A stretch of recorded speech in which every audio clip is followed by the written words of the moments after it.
What was the last game that we played against the Cavaliers?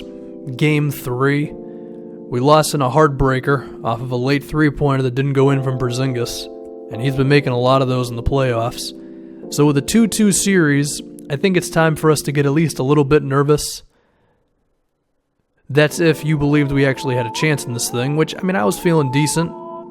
And there's still a chance, of course, because it's only 2-2. It's basically a 3-game series now. But to begin the next game, we give up a wide-open three-pointer to Isaiah Thomas. So that's a good start, and now we're tied at 103 all. The lineup in the game is the one that we've been going with for the last 6 minutes or so of every fourth quarter. Ntilikina in a pick and roll. And the Cavaliers' big guys are doing a good job of sort of defending the ball handler and making me think about what I want to do, but also being close enough to the roll man to where they aren't just giving up baskets at the rim. That's a basket at the rim for LeBron. Brought the help with DeAndre Ayton, and it didn't matter because if LeBron wants to score, he's going to kind of do it anyway, you know?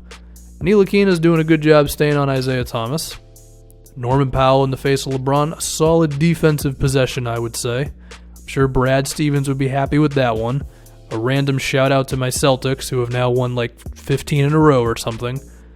Porzingis finishes over Isaiah Thomas, no surprises there. This is not okay. You can't be giving up those sort of bullet passes in the full court because we don't get back on defense, which leads to an easy 2 points for the Cavaliers. And this time here, I should have shot the pull-up, but I just didn't. But I do make an adjustment on that because I do notice how they're defending that. And I do make a bit of a switch with the guys who are running the screens. I either do it in this game or I definitely do it in the second game of this video. I don't remember if I do it in this one, but whatever. You'd think that I look over the footage before I actually commentate over it, but no, not really. I just kind of edit it and then we just go for it. LeBron, Kevin Love pick and roll. It's a tough one to defend. We don't do a horrible job, but when LeBron's wanting to put the ball in the basket, you know. Zinger in the post against Kevin Love. I think he could have some success here. Nice hop step. Don't have to go to the turnaround jumper every single time with Porzingis in the low post. LeBron is now taking over the point guard duties, which I think he should do in real life. Once Isaiah Thomas comes back, then maybe a little different, but, you know, given the Cavs' options there. Ooh, that's not good. A Tristan Thompson offensive rebound, the worst time for that to happen. Seemed like we had a comeback going, and just like that, it's now a 5-point deficit. That's rough. That's why Tristan Thompson is so unfair when he's on the Cavs, because they already are tough enough to defend, and then you have a guy who can grab a lot of offensive rebounds. That's rough. You see here, I had Hardaway do it, and I was ready for it, and I was going to do the pull-up, but unfortunately I just missed the shot, but it was an open look. I did want a three-pointer instead of a long two, but I would have just taken a bucket at that point. Spacing was rough, could have passed it back out, but the clock going down made me want to rush it a little bit, and Zinger was unable to put that one in. And, well, that's it. Now we're down 3-2. And so the game that we have coming up now, we're playing for our season. If we lose, then we're done. Now, given that this is the second season of this entire series, one, feels like a lot of time has passed and we're only up to the second season. But number two is, getting to the second round will be good. As far as why LeBron just shot a jumper left-handed, I have no idea. The game wants to remind me how Tristan Thompson killed us to make him grab another offensive rebound. We're in the Garden for Game 6. I'm sure the crowd is going nuts. We're in the third quarter this time. We're going to see a bit more of the game unfold rather than the last 5 minutes for this one. LeBron with 21 points a game. I think he's probably just chilling in the regular season at this point, and then he really turns it on in the playoffs.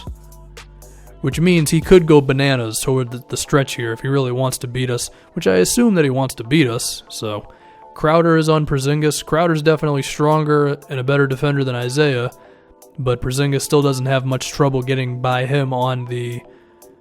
Is that a drop step? The spin move thing? I think it's called that. So that means the one from earlier would be a hop step? I don't know. I'm forgetting terminologies. But Raul Neto not doing the best job of staying on Isaiah Thomas. I would love to play Frank Ntilikina like 40 minutes, but I don't think he's ready for that sort of deal.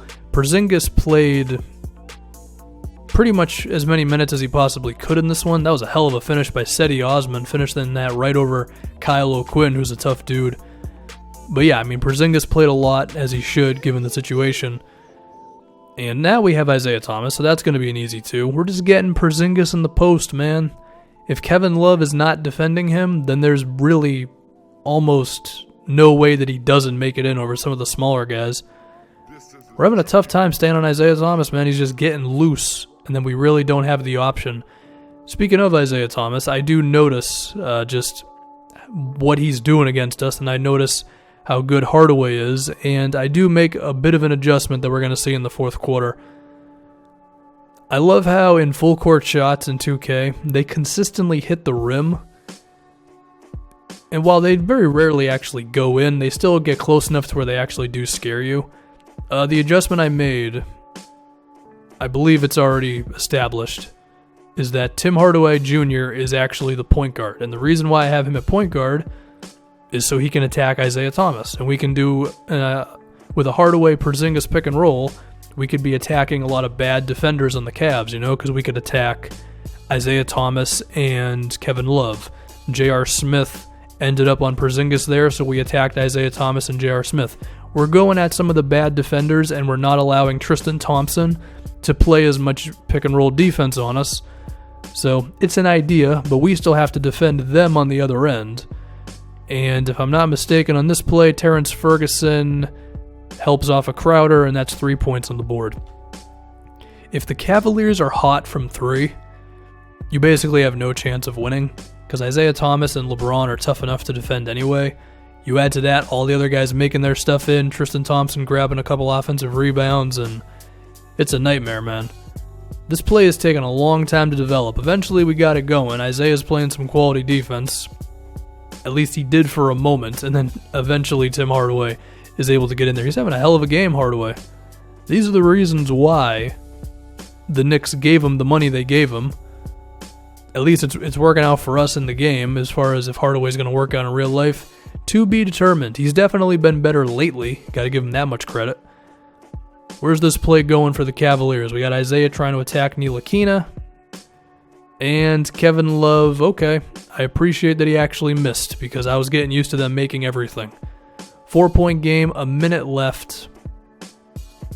This is a big moment, We need something right now. We have to convert a basket right now if we want to actually be able to win this thing. And I think the reason I call this play is because I want to force Porzingis to have some sort of a switch, or if anything, just get his defender off of him enough. And the shot over Hardaway, or over Thompson, is good, and 2 points.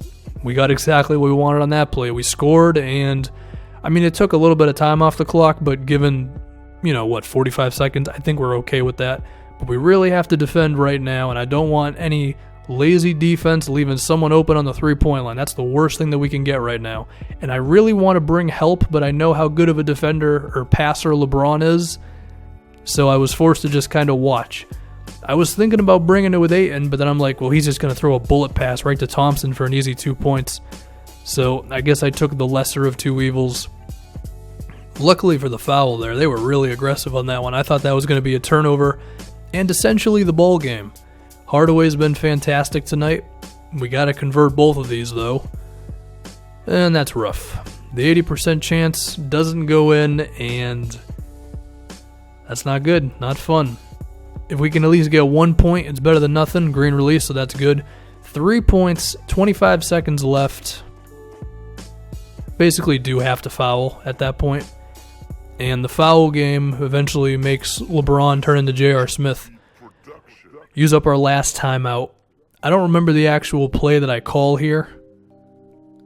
But with 15 seconds left, I don't think you necessarily need a three-pointer just yet. But they just hounded me and then some. I tried to get the pass off to the guy in the corner because he was open and I was looking to shoot the three-pointer. They were just a little faster than me, man. The CPU. Playing defense. And LeBron James playing defense. When he plays defense, it's a scary thing. Who saw that thing on Twitter where someone had the banner in Madison Square Garden that said, "Made LeBron play defense in November"? That was pretty cool. I appreciated the joke on that one. 5 points with this much time. Now I'm basically forced to shoot a three-pointer. And after Hardaway pads his stats a little bit more, we're done. We are eliminated. We go down to the Cavaliers in 6 games. I mean, I'm pretty content with that. Getting to round 2, and I think this season was like us being a little ahead of schedule. I think this is a good building block for us, and I think overall this season was a success. We move on from here.